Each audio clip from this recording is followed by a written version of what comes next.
Before you buy any stock, there is one question you should always ask. Am I paying a fair price for these earnings?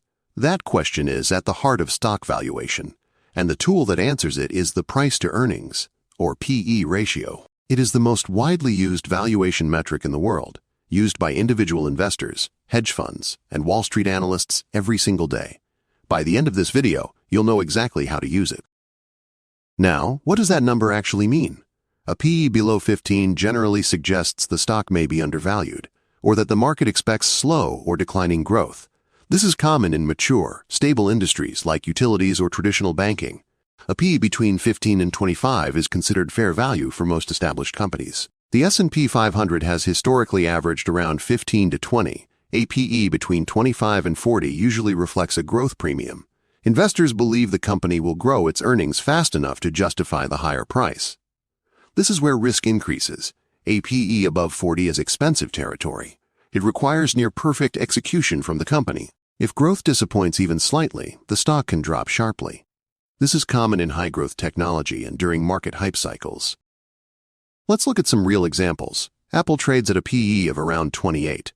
It is a premium to the market average, but Apple has consistent earnings, enormous cash flow, and a loyal customer base. Many investors consider it fairly valued. Berkshire Hathaway sits around 22, close to historical norms.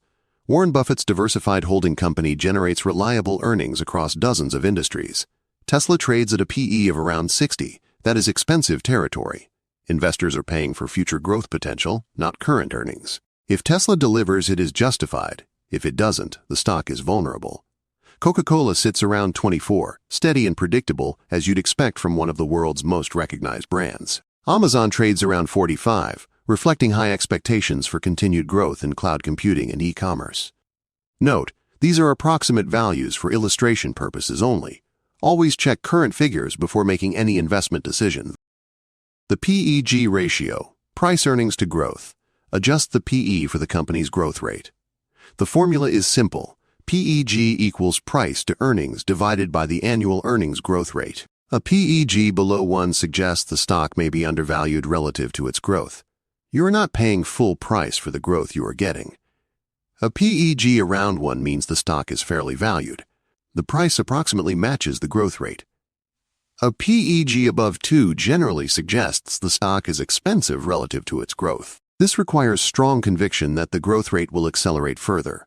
The PEG ratio is particularly useful when comparing high-growth companies, where a high PE alone might look alarming but is actually justified.